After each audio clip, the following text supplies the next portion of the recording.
And it came to pass that when the children of Israel had crossed Jordan into Canaan, they encamped in Gilgal, and they kept the Passover in the plains of Jericho.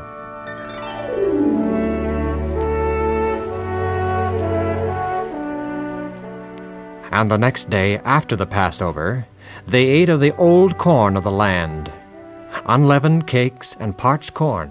Oh, Ahab, I'm so happy.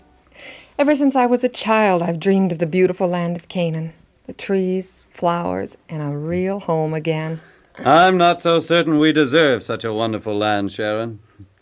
The people of Israel have lost their faith many, many times in the 40 years of wandering in the wilderness. Oh, but they've prayed for forgiveness for their sins. That is true, but all Father! Father! We can't find any! Nahum, Shebna, what is it, my children? What can't you find? The manna! There just isn't any! There's no longer any need for manna, children. But we need it for our meals. Come, children. Sit here beside your mother and me, and we'll explain. Now, that's it. Now, do you know what manna is? It's as white as snow, and it tastes like wafers. Wafers made out of honey. Your father means, do you know where it comes from? We gather it from the ground around us. But it doesn't grow there. I know. God put it there for us. That's right. Every day for the past 40 years, except on the Sabbath, this precious bread has rained out of heaven for the people of Israel to eat. But there is none today, and today is not the Sabbath. That's true. But now the people of Israel have come to the end of their long journey, and there's no longer any need for manna. Here in the new land of Canaan, there's plenty of food and fruits of many kinds. The people of Israel should be very thankful. I think we are. One way we have expressed our thanks to the Lord is through keeping the Passover. We kept the Passover 2 nights ago. You're right, Shebna. Now, the original Passover came about 40 years ago, when your grandmothers and grandfathers were preparing to leave Egypt.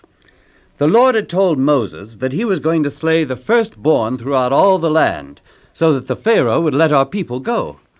So Moses instructed our people to sacrifice lambs, one for every household. And the blood of the lambs was spread on the 2 side posts and on the upper doorpost of our houses.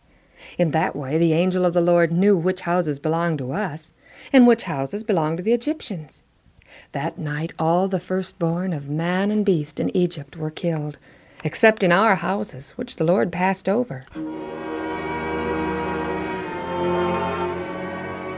And while the people of Israel expressed their joy at having arrived in Canaan, Joshua was overcome by a feeling of uncertainty.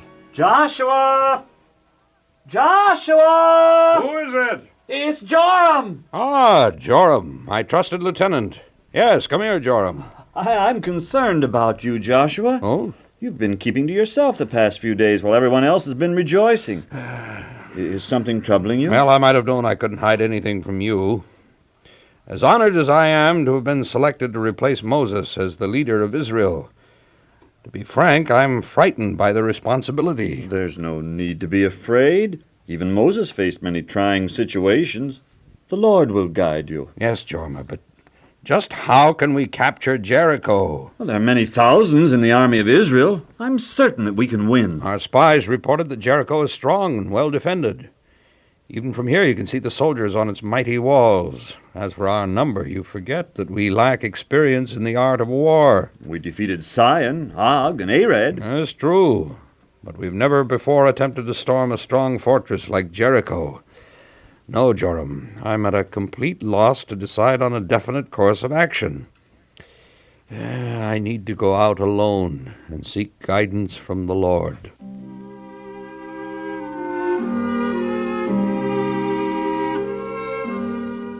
O Lord, if thou wilt only give me the wisdom to lead the people of Israel against the Canaanites and regain the land of our ancestors.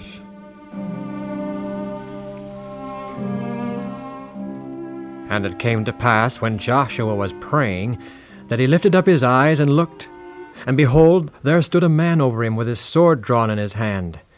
And Joshua said unto him, Are you on the side of the people of Israel, or on the side of our enemies? Nay, but as captain of the host of the Lord am I come. And Joshua fell on his face to the earth, and did worship the Lord. And he said unto the angel, Angel, I know not how to capture this city of Jericho.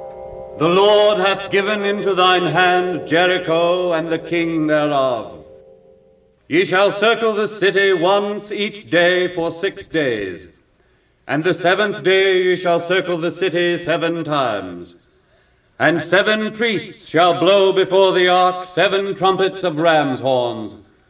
And it shall come to pass that when ye hear the sound of the trumpet, all the people shall make a great shout, and the walls of the city shall fall down.